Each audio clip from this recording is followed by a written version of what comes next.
Tinoda zetaraje esukuna amwese rinoza zawe kone engari zawe pasi sita rake rinokunda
Toda kumuchingamidza mose mukati mezuva ranhasi pachirongwa Family Matters. Mwari dai anga akukomborerai kuitirai zvakanaka nekuteerera kwamuri kuita pachirongwa ichochi. Tisati tapinda mukati menyaya yanhasi, ndanga ndichida kuti musangane vadare vedu. Tanga tichida kuti titangire nekunoku. Yes, vadare. Makadi hamane shamwari ndinoitwa Maijaricha. Kwasoko muri hamane shamwari kure nepedyo zita rangu Amai Chinengo. Thank you so much. Makadi ni wadio watereri ni watariri ndinonzi Elder Nyamasana. Thank you. Yes. Makadiwa vateereri nevatariri indonzuro tina Mafume Musara. Kwasi kwamuri hama nehanzvadzi indinonzi Watson Mbiriri ndiri mufundisi. Sinyoro ndimunenge makambofamba ganda renyu riri kutaura kuti makanobhukuja madziva akadzika. Aiwa, ichokwadi ichocho gono. Toda kukwazisa vanhu veZASA in South Africa, especially Cape Town. Idi takasvikako kiri gono tikano and we interacted. Ndikano bhukuja mugungwa mhezi dzikadonha dzose. Makageza mvura ine munyu. Takageza mvura ine munyu. Saka toda kutenda chose, toda kukwazisai nekugamuchira kwamakandiita ZASA, all the team leadership yenyu, nekuungana kwakaita maZimbabweans in Cape Town for that family life program. Mwari dai angaukomborera akuitire zvaka. Sasa ZASA zvinoreve aiwa ndombonosora maichiniko ndozoya ndokutorai. ZASA, by the way, please just explain, just in case vateereri vanokwanisa kuti vanzwisise. I think zvinenge zvichitaura Zimbabwean Adventist in South Africa. Yes. Saka mubatanidzwa wenhengo dzesangano reAdvents asi dzichigara munyika yeSouth Africa, zviri zvizvarwa zveZimbabwe. Exactly. Vachigara muSouth Africa. Saka ndofunga ichapter yeCape Town yekugapa yakanga yadaidza musokosi. Ndakanzwa kuti makaritandanisana nawo maruwambira kuti pamusoro peTable Mountain mukati iri rovambira ranga richipedza. Ndaidhira nemaruwambira ndiri pamusoro peTable Mountain. Ndaisada kuburuka mundiro wakarati. Toda kutenda chose Mwari anga kukomborera akuitire zvakanaka. Ndakafamba zvakanaka ndoshuwira kuti Mwari aramba achikukomborera achikuitire zvakanaka nemhuri dzatakanamata nadzo. Mwari anga akuitire zvakanaka. May God give you victory mukati mezvinhu zvose zvamunoita. Mukati mezuva ranhasi gono, regai tipinde mukati menyaya yanhasi. Nhasi tinoda kuti tikurukure gono kuti iko guhwa nemhuri zvinobatana sei. Makuhwa, kutaura, kunyeya tiritezere nemhuri zvinobatana sei. Maybe dai musoro yenyaya taida kutsvaga kuti ndingati here guhwa gone wrong. That's a nice one. Guhwa gone wrong. Yes. Kutaura kwatinoita tichitaura pamusoro pehama dzedu. Handiti mukona. Tichitaura pamusoro pehama dzedu. Saka ndo zvatoda kuti tikurukure nezvazvo mukati mezuva ranhasi. Maybe for a start tikure dariro redu. Handindizvere. We need to define kuti iko kana tichitiko makuhwa nemhuri tiri kumbonyatsoreve chii chaizvo. Makuhwa. Alright, kana kuti maybe ngatingobatai kuti chinombonzi makuhwa chii. Handiti mundizvere. Chinonzi maijaricha tibatsirei kuti iko chinonzi kana zvichinzi munhu aita makuhwa anenge achitaura chokwadi here munhu wacho asipo kana kuti chii chinenge chinyatsoitika paya. Yes. Musokosi nyaya iyi yakati dzikei. Okay. Mukufamba kwananga ndichiita ndasanganawo neimwe definition muchirungu, saka taiverenga toedza kuitsanangura. Iri kuti gossip nonzi guhwa ndo ratoti gossip. Casual or unconstrained conversation or idle talk about other people, typically involving negative information and details that are not confirmed as being true. Saka pazviri kunzi it's casual, saka kungotaura nje zvisina kurevesa pazviri, kuvarairwa nenyaya dzacho. Makavurwa inyu nemhepo. Dhiri ratiri kuronga kungotaura hedu takasununguka. It's unconstrained, saka hazvina kuzvidzora kana kudzorwa neumwe wauri kutaura naye. Kungokanda chapinda mupfungwa zvese zvichingobuda zvakadaro. It's idle talk, hazvina zvazviri kubatsira. Saka ari kutaura hazvisi kumubatsira, ari kuudzwa hazvina zvazviri kumubatsira, neari kutaurwa wacho hazvina zvazviri kumubatsira. Zvonzi about other people. Saka conversation iri kuita center on mumwe munhu asimo mudare imomo. Alright. Saka munhu wacho haana mukana wekuconfirma kana kucorrecta information iripo kana kuramba information iripo. Ari kungotaura asingatoziyewo kuti chi ari kutaurwa padare. Zvonzi it's negative information. Saka kutaura kwekushoropodzwa nekudzikisirana. Hazvisi zvekusimudzirana kana kupembedza zvaitwawo nemumwe munhu zvakanaka. Aiwa zvinhu zvakaipa. And its details not confirmed as true. Saka pane vari kutaura zvinhu izvi hapana ari kuziva chokwadi chazvo. Kuti ndo zvakaitika here kana kuti zvechokwadi ndezvipi zvisiri zvechokwadi ndezvipi. Saka pane kakuwedzerera nekunyeberana kanenge kachiitika ipapo nekuti pavese varipo hapana ane interest nechokwadi. Kungotaurawo nyaya zviri casual kuti tivarayirwe hedu tichitaurani mumwe munhu asipo. Saka hazvisi confirmed and hapana kakudzorana pakutaura kwacho. Handii ndizvere. Ende wakamboona munhu achiudza kana achiudzwa guwa anoti musanditaurira kunge asiri kuda kutaura.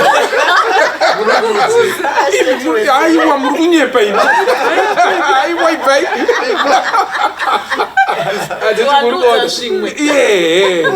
Saka vanhu vakasununguka. Katauriro kamunoita kaya makasununguka vana mai muchitaura pamusoro peumwe munhu. Katauriro kamunoita muchitaura pamusoro pevamwe mai weruwadzana.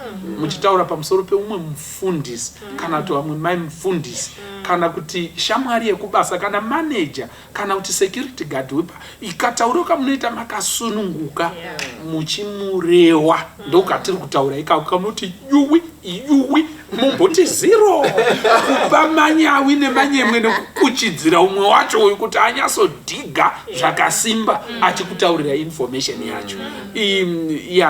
It's really terrible. Right.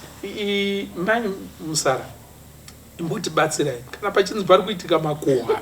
Thank you for that. You broke it down nicely. Thank you for that. Yes, ma'am, sir. Please. Yes.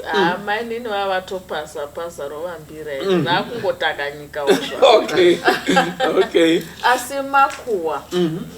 Makuhwa. Hanzi anonzi makuhwa. Okay. Makuhwa.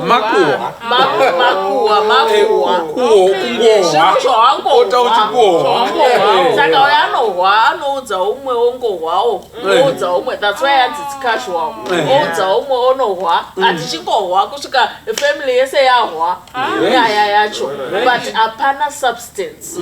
Saka tiri kuti isusu wauya nemakuhwa because you don't have evidence. Okay. Wangohwa. Okay. Wakutoya nacho. Wango hapana substance. Okay. So uguhwa arina kuti rabva nepapi because munhu kati saka nyaya iyi iri kubva papi ndakangoihwawo ichitaugwa. Hapana anonyatso kukuudza kuti who is the source. Wakubvunza uyu kuti ndakangoihwa ini hayatozara yatotekeshera hayazara muchaibvunza kuti akabvepi ndakangoihwa. Saka munhu wese you will not reach the source. Okay. So makuhwa. Thank you so much. I want to move on kuti iko makuhwa iyo casual talk is negative about other people. Anditi ndizvere muri unrestrained makasununguka muchitaura. Anditi ndizvere zviri kuitika here mazuva ano mudzimba in the setting of the family because hatidi kutaura kazvinhu zvisiri kuitika. Kana imi makatomboitawo makuhwa moreuro. All right. Is it something that is happening my Chinengo? Ichokwadi signoro ndisandapindura ipapo nachida kungowedzera pabautara rotina kuti makuhwa zveshuwa. Ukatarisa munhu ukangonzwa nyaya yaanokuudza achiti asi usazoudze mumwe. Actually ari kutokuequipa kuti kasika unoudza. Wechinja unoudzwa kuti usaudze mumwe ka. Iwe unotonzwawo kuda kuti enda udze umwe ndomuzoti usaudze mumwe. Saka mukangona nyaya yawangonzi usaudze mumwe wobvunza kuti makuhwa ataurwa naye. Nyaya dziri kuitika signoro. Tine nyaya dzakawanda dziri kuitika makuhwa tagara nawo for generations. But chakutonyanya kutoti makuhwa aite gone wrong yamamuchitaura inyaya yesocial media. Wose munogona kutoti muri kutorova makuhwa enyu wobva wangokanganwa wongodzvanya kaya kekurekota akaenda unenge uri pafamily group apa uri muroora munyowani mumusha taura mazizi nenyoka dzaamwene nechina maiguru muchidairana kuti imwe ndakatombosangana naye imwe ikambodza yatomonera mwana uchidaro zviya zvokuti tinotori nemacases mubasa raMwari umu atakasangana nawo yekuti munhu anosvika pakuzoona manje kuti pafamily group pakungopinda madudududu paanonoti atarisewo kudaiona yezvo ndiye ari kutaura kutanga kushamisika manje kuti ndachitaura tiri kupina zofoti david obva achitanga manje kuremura vanhu vaMwari tine urombo pafamily group I did not intend to hurt anyone mobva atodzanya exit tingave group remabasa kana rekuchechi kana riri chii unotanga uchatiza guwa gondro saka zviriko ende zviri kuitika ende zviri kuputsa mhuri nemhaka yei kazhinji zvinhu zvinotaurwa zvinogona kuti zvine kaelement kechokwadi but it's largely exaggerated on the negative of a person, whether it's a marital problem or what kana musikanzwa yevana zve zvakaexaggerate kuti Boniface vanetseka naye izve zvakanhongo kwakati nekwakati zvausina kana evidence nazvo ende zvinhu zviri destructive saka zvino munoziva unogona kurinyewa nemunhu wangu uchifunga kuti mumhuri yese ndiyega wandomira naye musi wanokunyeya pafamily group ka idi unoti rokoto pasi saka makuhwa ariko ende ari kuputsa mhuri. That's why tauya nayo pachirongwa. All right, thank you so much. Maita yenyu Nyati kuri kuitwa makuhwa here mukati mekugara vanhu vakagara? Actually ndofunga kuti 80% yenyaya dzinotaura nevanhu kana kutozongorora makuhwa.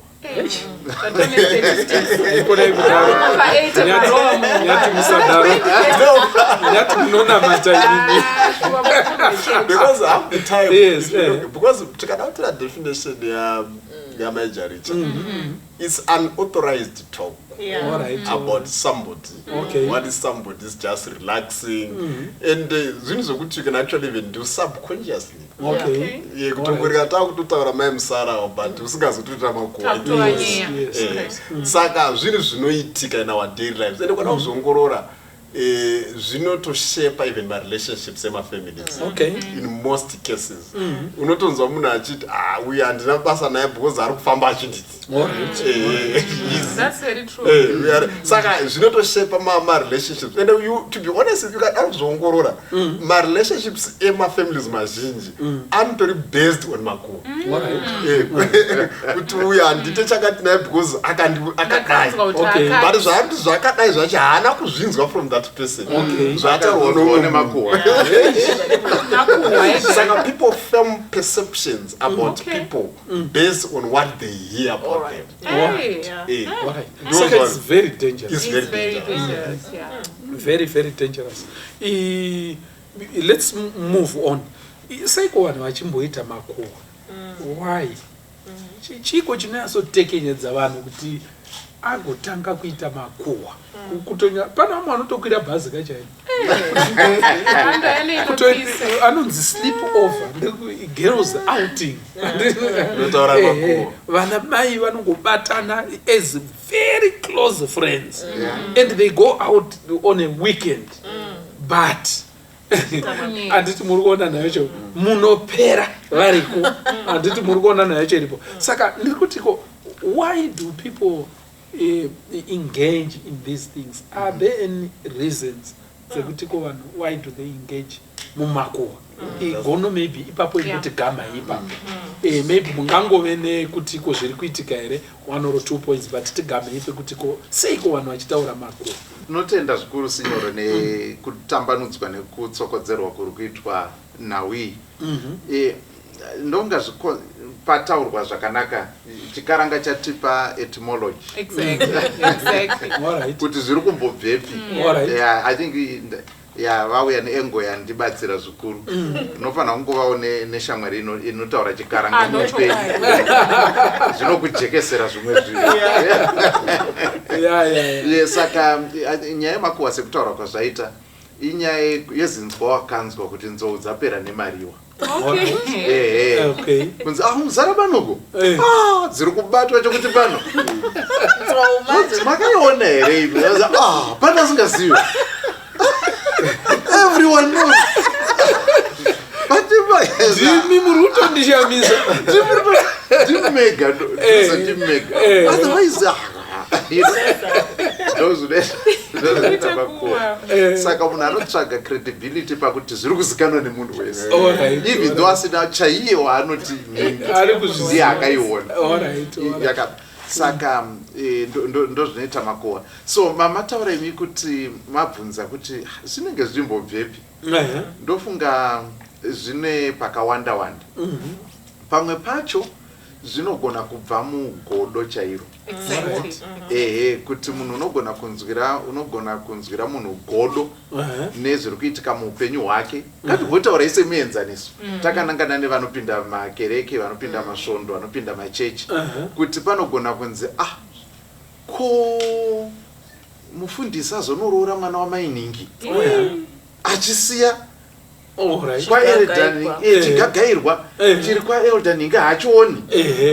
Panogona nga paine maprevious, and ipapo panogona kuchitobikwa nekuti zvaitika izvi hazvitofanirwa kuitika according to some. Saka panochitogadzirwa mascript. Unozva vanhu vanoshuta mamovies, vanhu vanoshuta mamovie. Kune mascript. Africa iri gifted mascript writer. Kungoti Hollywood haisi kuziva be. Otherwise taiva nemari muAfrica. Saka muchaona kuti godo kana kuti kubudirira kwemumwe munhu, kana kunzi mwana wake achata, kana kunzi ndingatenga mota yazvipiko, mota dzirongoroera mazuva ese godo. Saka pagodo apaka panobva zvakawanda ipapapa nekutaura kusina maturo. And then ndotaura chechipiri tichizosiyirawo vamwe. Kana chitarisa pana 1 Timothy chapter 5 inotitaurira panapa pavhesi ya13 ichititaurira pamusoro pe zvinotaurwa naPaul pamusoro pe aitaura nyaya yechirikadzi diki muchechi. Obva ati uyezve nyaya yacho inge yatangira pamusoro dzinodzidza dziri kunzi dzinodzidza chirikadzi idzi diki idzi, although makuhasire madzimai bedzi. Dzinodzidza kuva nousimbe, dzichipota nedzimba, hadzizi simbe bedzi, asi vaitiwo vamakuhwa, dzisingaregi zvevamwe, dzichitaura zvisakafanira. Saka mukupota nedzimba imomo neusimbe ndomo uchatika, because uchasvika vagadza mvura yetii.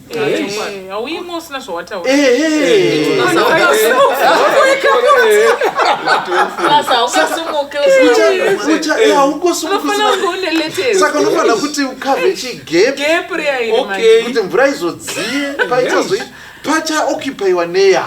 Kana kungoti kungoita authenticate your taking of that tea. Your taking of that tea. Vasingaregi zvevamwe vachitaura zvisina kufanira. Saka uchataura zvese zvese. Saka nyaya yeusimbe neidleness iyo inogona kutongoti ungoti sisi wako ari Cape Town, unogona kutotanga kungovataura zvisiri izvo. Are you getting that? Saka usimbe nekusangova kurongeka kweupenyu hwako kuti uri kuita nezvei izvozvo chingodai munozvarwa makuhwa mazhinji imomo.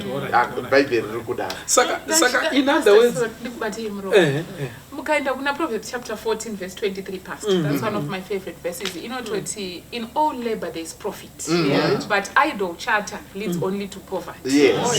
Pastor is really true. Mwari achisika munhu zano rake nderekuti we should be occupied.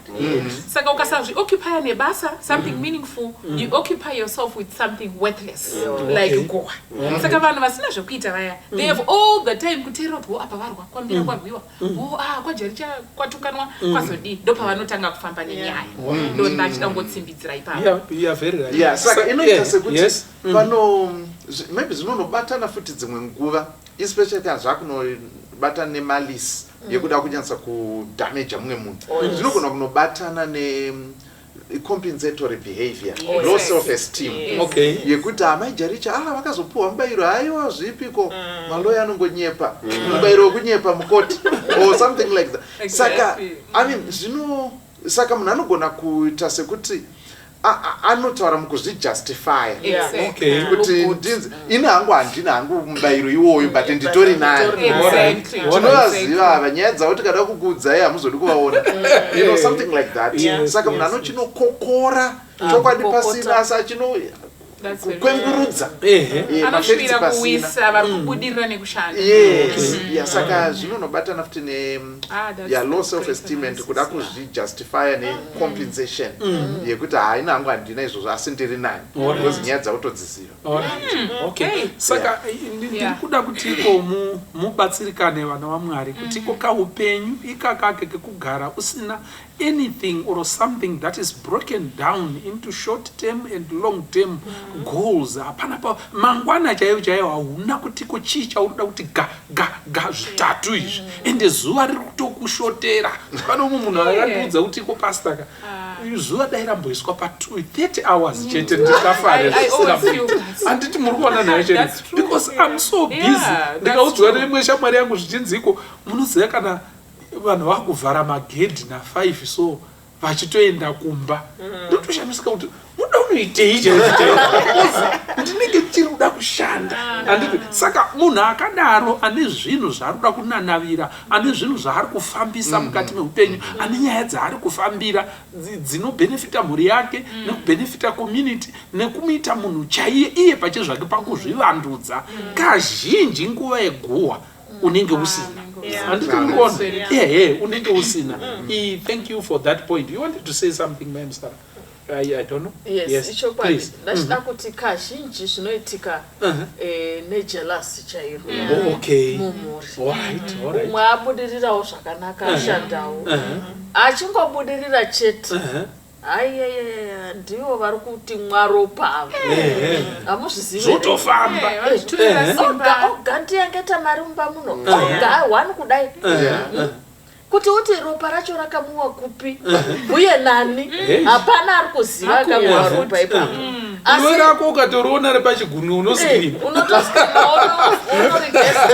asi kuri kunzi wakamwa ende inotekeshera nyaya iyoyoyo yekumwa ropa iyoyo nekuda kwemajelasi masiblings chayo kutovengana kana kusazoonana kumeso kutopikirana kudai kuitotora simba rino kutoti cross handidi kumuona tirimumuka takati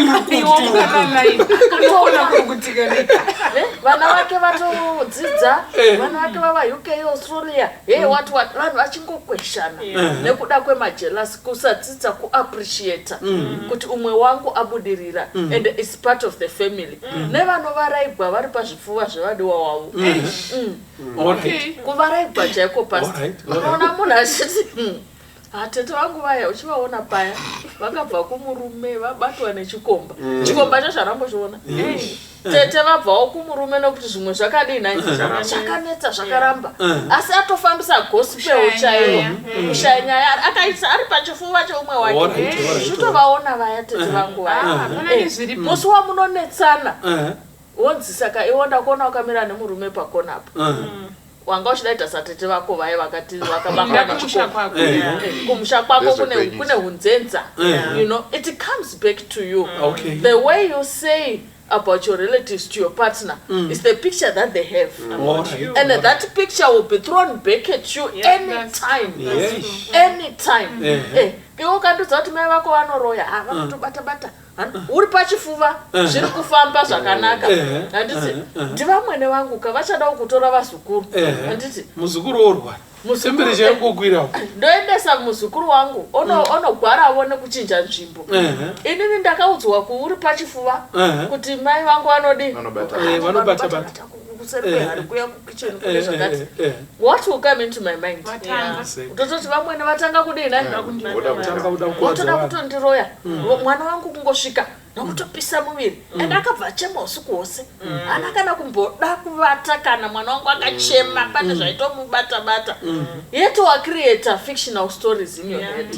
Saka the perception that you give about your relatives ndotogara nchiudza vanhu kuti don't talk chero kaza wati pfambi ifambe kumba kwenyu ifambe kumba ende wawe nditete vako vade vakadaro you never know kuti chakawa driver kuti vaite pfambi kana kuti vave muroi kana kuti whatever that you believe they are chinyi but iwewe ndisekuru vako ndimbuya vako nditete vako it stops at that kwete kutsamira zvipfuwa muchinyaya hama dzenyu zvozoshata zvavakumberi.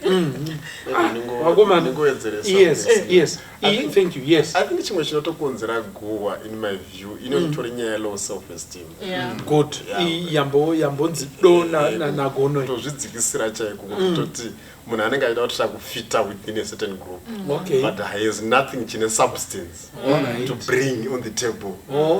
Saka kuti agone kuacceptika anototi akoye uyu makamboinzwa. Anotanga kuataka vari patafura pacho ipapo. Kana isusu tiri vanhu vakangodaro totobva tatomugamuchira based on that.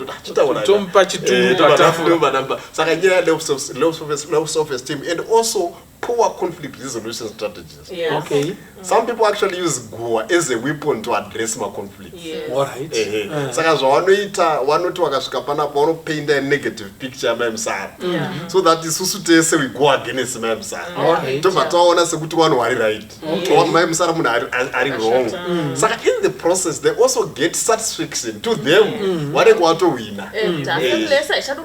Family lesa ichada kumuona they paint a very big picture and unfortunately in the families challenge netika munzi muri zhinji we hardly verify facts. Okay. We hardly verify facts. Tikatongouzwa something about maimsara munozoti pane vanhu vekutoti unotozoenda kumusha amweni vakatsamwa nena wekuti wangouzwa guwa pafoni kuti murara wanyazodai she has not verified kana varotezvara wakatotsamwa he has not verified hapana ambotora time to verify mafacts kuti zvataurwa here ndizvo and that's how guwa affect families.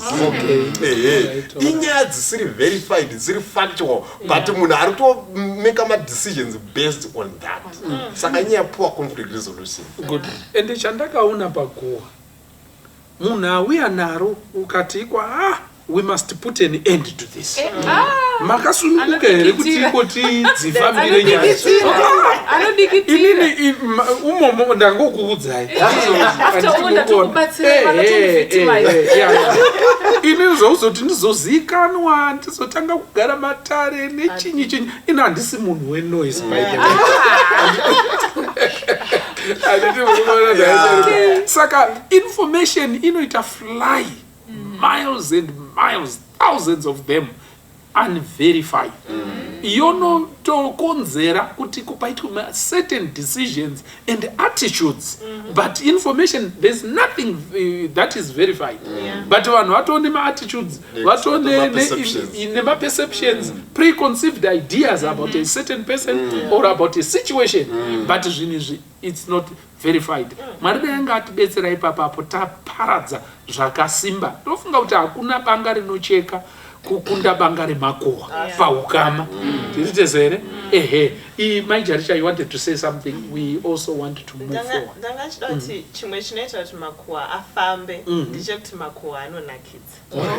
Kana titaurira chokwadi chaicho makambonzwa nyaya pamusoro pako yekuti unoti inini uchitoonawo kuti nyaya iyi iri kutonakidzawo uri kutoshokawo kuti ndotogona kuita zvinhu zvakadai sezvinotaurwa nevana. You then realize kuti ari kuteerera nyaya yacho anenge akutovaviwa kuti nyaya iri kupisa here ndakutofanira kuendesawo to the next person. So it's one of those things we really need to pray about because nyama inenge ichidhonza neimwe direction but the spirit ichiti no, this is incorrect. Saka chinhu chinotoda kunamatiro. And another thing is statistics say makuhwa anowanda kune vanhu vane intellectual capacity iri dull and shallow. Saka havana an interest nema big questions nema deep conversations because havana zvavanokwanisa kuisawo input panyaya dzakadaro. Tikati ngatitaure economics tinyatsodiscuss kuti zvinhu zviri kumbofamba sei muZimbabwe toita sei kuti tibude patiri. Haana contribution yainayo ipapo chero tikati environment ya global warming inonyatsoitika sei ari kufungwa nevanhu here kana kuti chii. Chero tikati ngatitaure zvechechi alright ngatitaure fundamental belief said, if someone is to ask you this question, how do you address it? How do you Saka contribution yainayo in a conversation inyaya yazvicreatera musoro make, and it has to be juicy enough to draw attention yevanhu vane intellectual capacity iri higher than them. So you find kuti vanhu vasingadi zvekuverenga, vanhu vasingadi zvekudzidza ndivo vanonyanya kunyaya yemakuwa. Empty vessel. Yandityisa. Yandityisa. Saka ndakachida kuti ko chidofo chekuzodzimara munhu wangu mumakuwa tirite sere tachiramba pafamily matters. Ito munhu ari above nonsense. Yes, ari above nonsense. Anozviraramiro zvakanaka, ane magoals nema-aspirations mukati meupenyu, ane zvaari kutotandanisawo, kangave kadegree, chingave chibusiness, kuimporta from Turkey uchitengesa uchidai magoals nechi, zvokuti uri busy kuita kuti uite upenyu huri nani. Makuwa hanzi anowanzofambidzana nechidofo nekuvhara nezvinhu mukati meupenyu. Apapo ndingati ndapadai. Alright, anyway, ngatienderere mberi. Now, ndachida kuti tiko ngatingobatai briefly kuti how do these things affect families? I think nyati wambopabatai papa. Yes, mentioning kuti bazere in a family setting, how do these things affect? It's unverified. My perceptions hatovakwa ende vanhu vatoshatirisana. But chinhu ndiche kunye andini muri kuona. Thank you for that point, Nyati. Any other line angle that you can attack this issue on? How do these things affect families? Okay, nashida ndinotenda senyo ndichataura zvinhu zviviri. Chekutanga, makuwa anodzikisira GDP yemhuri. Okay. Nemhaka yendichidaro. Munhu wana akabudirira mhuri yekwamafume kune wana abudirira. Vekona bamnini vekona bamkuru vakatanga kuvenga uyawe. Mikana yaigadzikwa naMwari through that person mumhuri. Ndikuti ndinoona sekuti Mwari anoenzanisira. Kwajari chane waanopa chitanda. Kunokotsva koJosefa weko. Kwambira and everything. Mwari agonoconcentrate nemhuri yekwambiri chete. Yekwachinengwe chisara mumashure. Saka iye manje aitirwa favor uyu. Muroti uyu womumhuri uyu. Tikamuvenga manje. Chatisiri kuziva ndechekuti ndopatogadzikwa gateway yedu naMwari. Ndo dura redu ratofana kunokura tese. Saka tikasiya makuwa nekunyaya kuti azozviwana sei zvazodini, tinoramba tiri varombo. Ndosaka muchiona kuti kwedu kuno kuAfrica uku kupfuma kwedu kunonetsa. Angoda kuti asimuka dhonzwa, munoziva nyaya yematachka ari mupoto, arangoda kuti svasvamu aradhonzwa matachka isanofira mukati. Mukatarisa ava vamwe vedu vasina mabvea vanogona kubatanidza zvinhu zvavo. Aona kuti apa pane mukoko weuchi, vanotoona kuti okay, iwe uchagadzira mikoko chete, iwe ndo uchatsvaga nyuchi, iwo ndo uchamura uchi, unotori nemari yako ipapo, uye achatengesa. Iwe uchagadzira packaging yeuchi, uye achalabela, uye achaita marketing.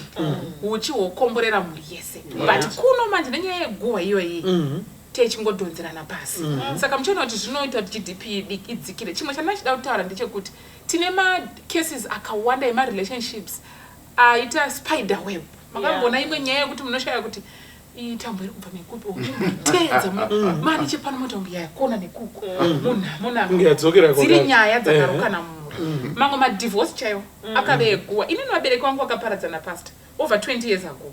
Takura mai vangu apa baba vangu apa hatina nyaya inobatika yatakaudzwa kuti vabereki vakaparadzana nei. Hapana nyaya yechikomba yakabuda. Dzaingova avo vane nharo ava vateerera ava vane yese makuhwaya.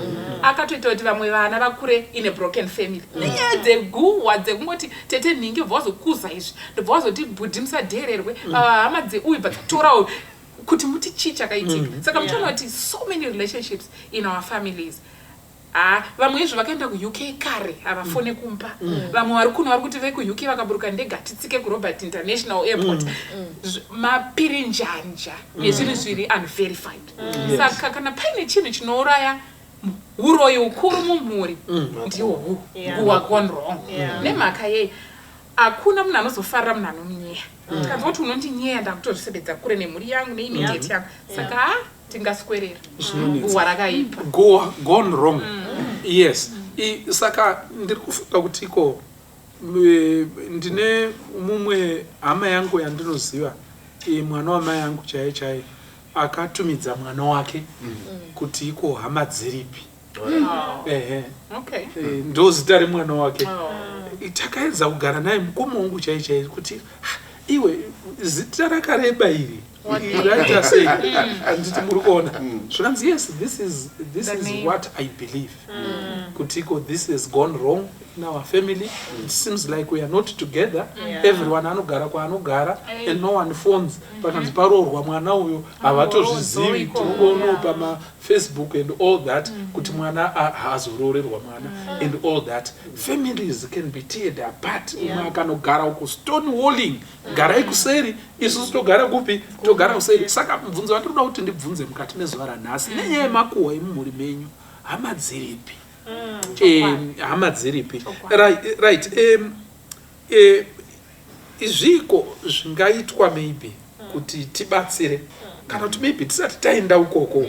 Maybe we might want to say one or two things on the family, kuti how do they tear apart families, how do they affect families, nyaya yemakuhwa. Gono, you had something to say. Thank you, Maichinengo, for what you said. Yes, thank you so much. Bible rinotipa napa Proverbs 16:28. A perverse person stirs up conflict, and a gossip separates close friends. Saka hanzi pane munhu ari perverse, iye ndiye ane mafambiro asina kunaka. Zvikanzi anoita stir up conflict, kuita conflict yekukuchidza, ofuridza kuti yanga isipo.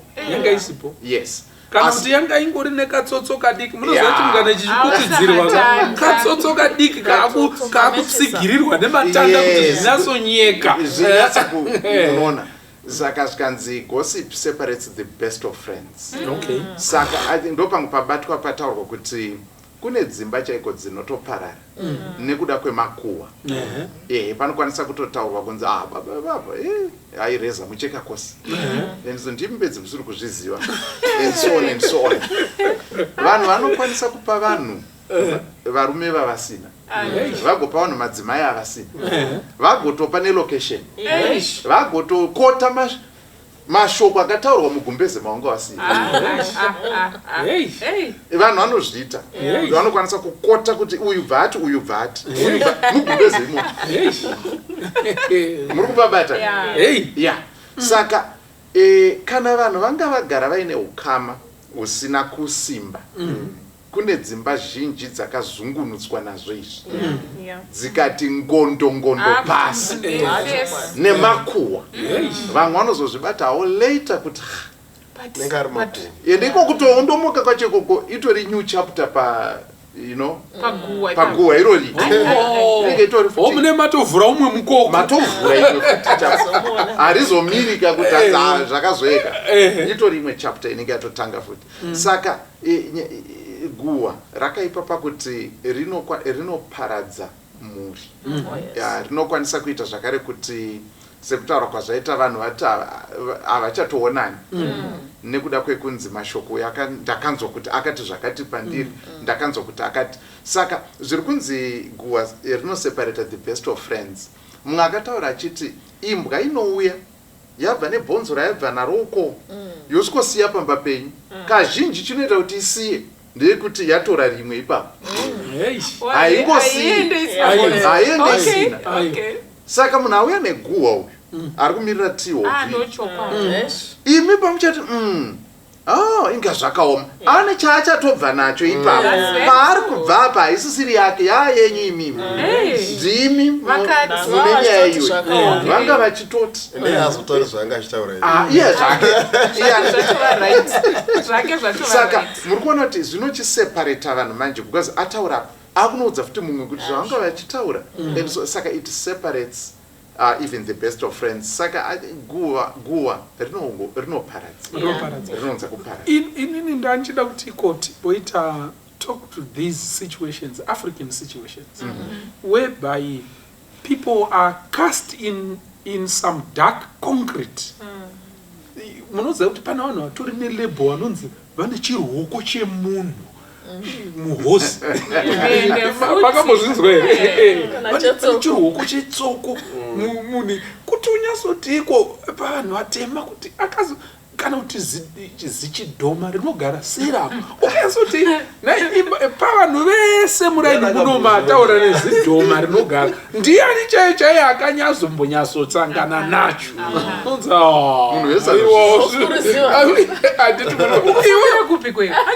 iwe wakasangana nacho here hana saka there are people who are cast in this dark concrete yekunzi mai vaya ende takangokurawo tichiudzwa kunzi kwaninga akudyiwe kwaninga akupiwe mari unoita zvekuvatengera riri grosari handiti muri kuona nekuti vakazodai vakadai dzimwe nyaya dziya hakuna here vanhu vakatongonyeperwa vakatongorarama ende ukatarisa fesi yambuya vanopomerwa kunzi iko muroi shuwa fesi yacho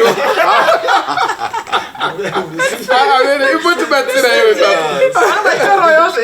vanongokutanga kukuroya handiti mukuona saka imbotibatsira ipapapo witchcraft accusations inyaya imwe iri common musociety yedu and so on but ndangopinda zvangu nyati vasati vapinda pakuti hakuna here vanhu vakatonyeperwa nguva nenguva advocate vari pano dzonguva unomboona misoro yenyaya yevanhu kunyika dzakasiyana kunzi after 27 years chokwadi chazobuda panyaya asiri yakauraya munhu muri kupaona asi munhu apika 27 years chandokutaura ndechekuti kune vanhu mumhuri vari kupika majeri nekuti akaacuswa akatongwa akasentenswa asipo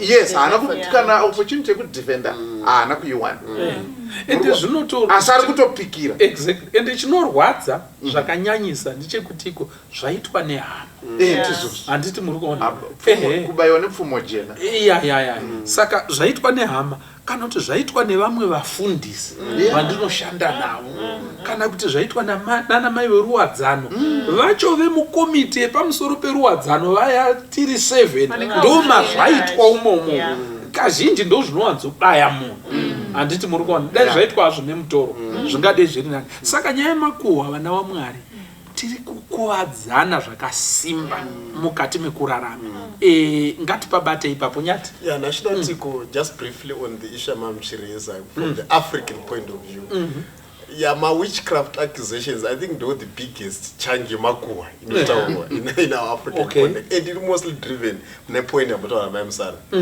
jealous I always think about this. Africa, one within the family, I can take a Honda Fit. That person at Amuru. So in an African context, kubudirira, kuroya. And I would then. I understand.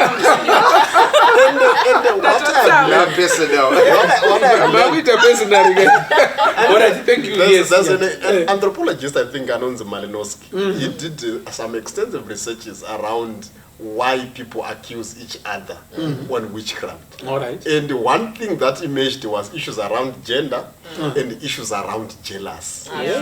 Power dynamics. One okay, we have to kurira.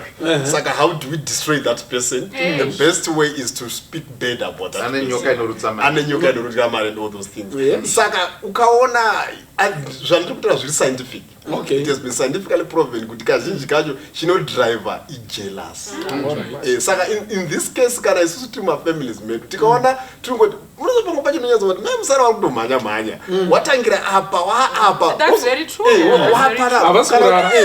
Havasikurara vachiverenga vachiita sei but all of a sudden zviri zvega here saka basi taivaona vachimukisa saka it is just jealous. How I so pray that as Africans we realize and understand kuti ma witchcraft accusations kazhinji acho it's our own imagination, it's our own creation and is really driven by jealous. Wow. All right. Thank you so much. Maita, yes, Advocate Edie. We were talking about my effects and I think probably Daniel kuti zvino break my relationships but it also breaks a person. Munhu wacho ari kutaurwa you'll find kuti vanhu vakawanda vane social anxiety nevane depression and vamwe vari suicidal kazhinji inenge iri nyaya iri kunzi yakataurika muvanhu kashoma kuti munhu asvike to that mental state pasina vamwe vanhu vari kutaura nezvazvo vari involved kana iri nyaya yekuti ichiri manageable pakati pevanhu vashoma hapawanzoite to that extent but nyaya ikangonzi apa pakutaurwa zvakati apa pakutaurwa zvakati zvimwe zvawedzeredzwa zvimwe zvaita sei people tend to withdraw nekuti paari kufamba haachazivi kuti saka akaudzwa ndiani saka asina ndiani saka uyo akaudzwa kuti chii saka zvaakanditarisa achiri kundiona sechinhu here kana kuti akutonditarisira pasi saka it really breaks a person to an extent yekuti we should be more cautious about it kuti tizonzi hanzvadzi yangu yazosvika pakuzviuraya nenyaya yekuti ndakangoshayawo kuzvidzora ndikafamba ndichitaura zvinhu zvisizvo it's not a nice thing so it's a serious thing chinouraya vanhu chobva chauraya futi marelationships and hachakwanise kutrusta munhu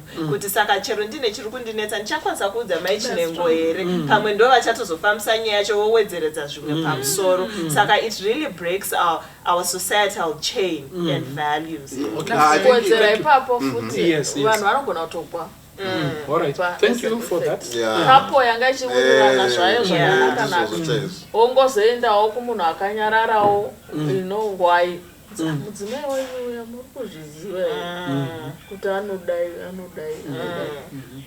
Munhu wototi sure otodzoka vanhu votoita nharo atizvizivi imozviziva atizvizivi unozviziva zvakaitika ndakatodzwa netrusted source ati unozviziva kusvika musha watoparara kana kutoita domestic violence chaiyo kutorovana chaiko and also masiblings anogona kutotembana nemasana nematemo nenyaya yemaguwa kungoona munhu ari kuuya akatokunguma achiuya kuruvazhi akabata demo vanhu vokutonetsana wakabvira kare vanhu vototyokerana makumbo votodini utatova nerinda takutocherera munhu mufu so zvimwe zvinhu zvatinotaura casually tichingoti tiri kuita nyaya maeffects acho akanyanyisa the collateral damage is too much ndofunga tine nyaya iri yabva mukupora manje yemunhu aingodzikwa akarumba akaenda nechekuna narusape uko akasvikopfura munhu paroad block akazomhanya mugomo akadimbe kuzonobatwa akuko akauraya vanhu vakawanda but nyaya yanga iripo kungosvikoti muprofita wacho ari kuita zvemakuhwa pamusoro pamugadhi handiti muri kuona nayo ari kuzviramba but ari kuti zvatotekeshera munhu wacho ari kunzi ari kuzvitaura kuti ichokwadi kana kuti kunyepa hazvina noverify but patoo nemakuhwa maviri matatu handiti muri kuona nayo chiripo munhu atoo mujeri saka zvinoparadza paukama hwedu so ndachida kungowedzera futi panga pachitaurwa kuti zvinounza social anxiety ndo yataurwa I think even spiritual distress nekuda kwekuti vamwe vanhu vari so spiritual sinyoro zvekuti vanotoita makuhwa kuprayer band anouya seprayer requestsati tavharira tokumbirawo tinamatei maichinengo murandakadzi waMwari ari pakutambudzika ndofunga tingatambanudzi edu zvinotaurwa munhu akapurukana saka zvinhu zvinoitika futi izvo zvinhu zvinoitika vanhu vane malevel eutsvene anogona kusvika kwakadaro ikoko and then pane chimwe zvakare anongonyuka ipapo musarudzwa kwevanhu mumapozisheni emachechi umu munongonzi daita mbomira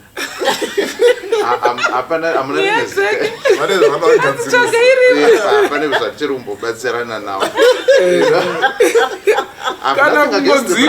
kana kungodziko ini handisuda kutaura zvinhu zvakawanda nekuti mungatozoshokeka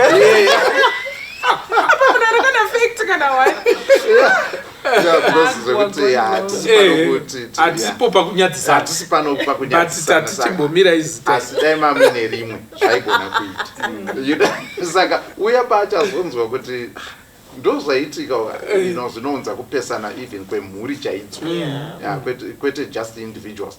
And then ndachida kuti mukati memhuri dzedu tine zvakare reverence kana kuti respect yatinopanana ndombopa semuenzaniso kuti tomboti ndiamwene vaita makuhwa pamusoro pemuroora muroora ozvinzwa handitika pane social order yedu inoita sekuti haugoni kunobvunza vamweni nyaya yechinyi because ukada kunodaro zvinonzi akandigadza dare kana kuti akandituka ndotoda mushe saka izvozvo zvichaita kuti uyu arambe akadumbirwa muri kupa haasununguki and so on. Saka ndozvimwe zvinoita kuti ndofunga zvinopaza kana kukuvadza munhu sezvataurwa kana kuti zvingokatana zvinokatana ndoyambotaurwa iya kuti hauchaoni muromo wemushinda kuti muromo wacho uri papi apa unoda kusona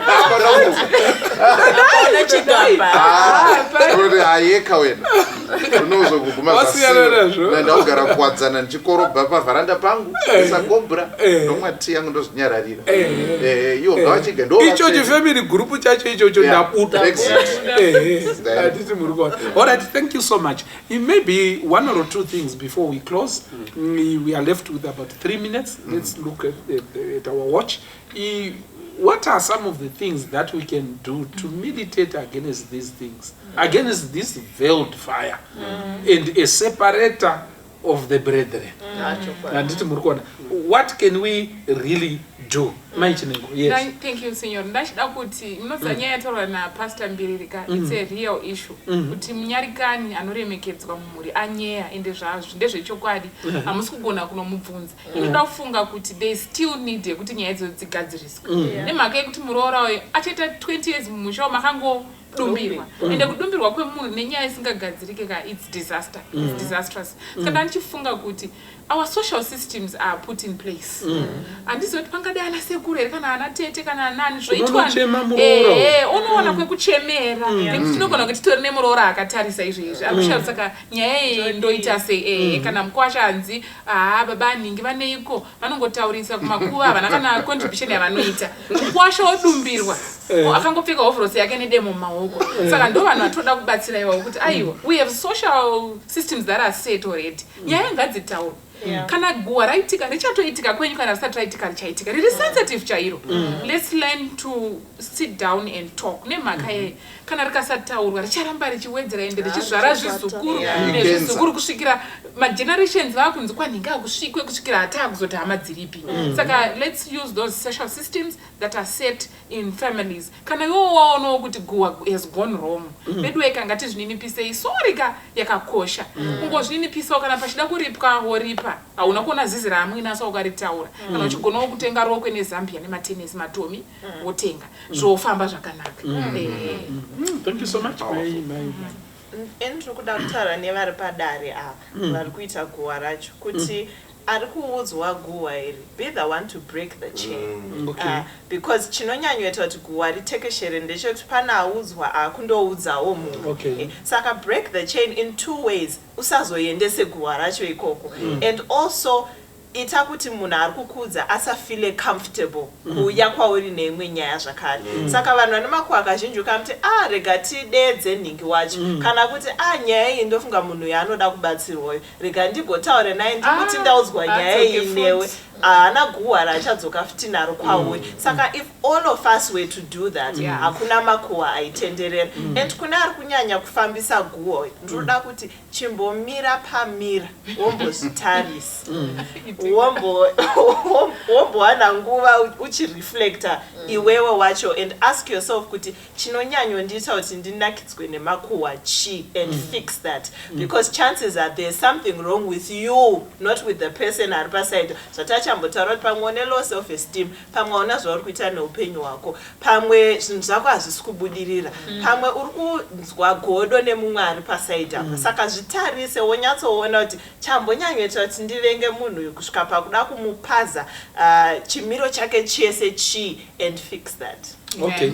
Alright. Akuna here vamwe vanhu vakutovaka chimiro chavanga vasina nekungotaura makuhwa you know vanenge vakutowanza mafans around them mafollowers anenge akutokwirira nenyaya yekungobvondora makuhwa handiti muri kuona that can also be fixed mwari achitibatsira achititungamirira. Yes, what can you do? Thank you for that.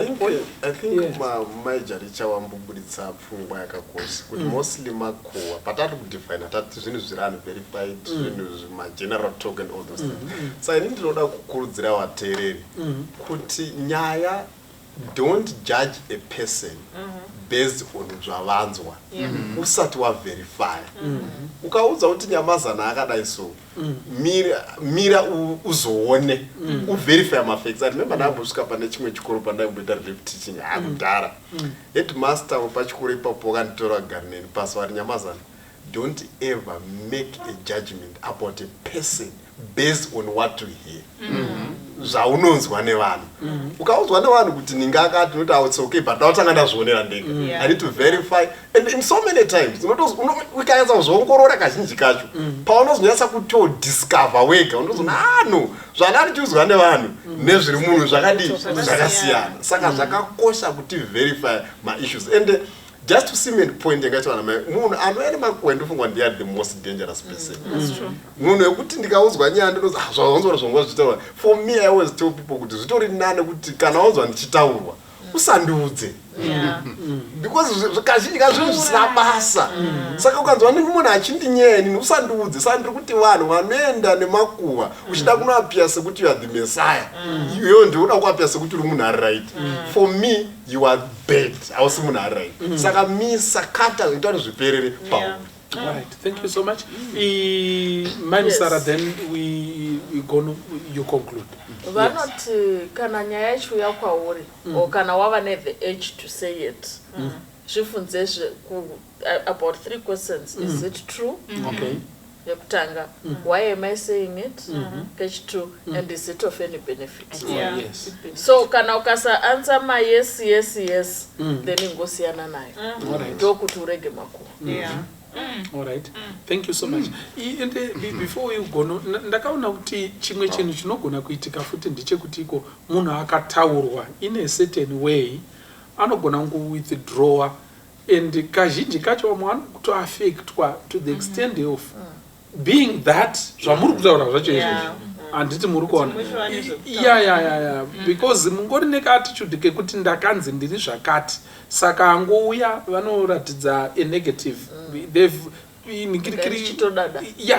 handiti muri kuona kuzonyasoti koche paukama nevamwe hazvichaite because wavakakutaura zvakaipa handiti muri kuona. Yes, gone. Zvakanaka. Ndichaverenga mavhesi maviri pakupedzisira panhau yedu iyi.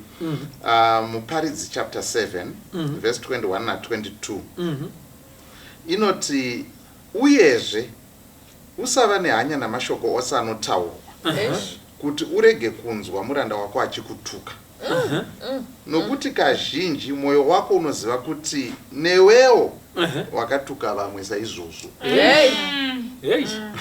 Saka zviri kunzi haikona kubva wanyanya kubatisisa zvakanyanya mashoko evanhu nekuti vanhu vanotaura pamusoro pevanhu. Saka zvikanzi nekuti mashoko uchatozonzwa waunotochengeta ari kutoti amai vai hatombozive kana zvauri kuita dzungu riri papa yasoka unoshataura kuti dzungu vanorihodha kupi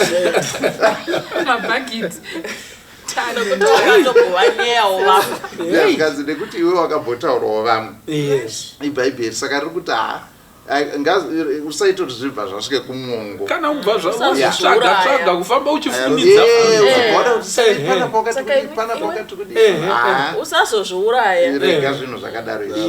Philippians chapter 4 verse 8 pakupedzisira hama dzangu zvose zvechokwadi zvose zvinokudzwa zvose zvakarurama zvose zvakachena zvose zvinodikanwa zvose zvinorumbidzwa kana kunaka kupi nokupi kana chingarumbidzwe chipi nechipi fungisisai pamusoro paizvozvo. Amen.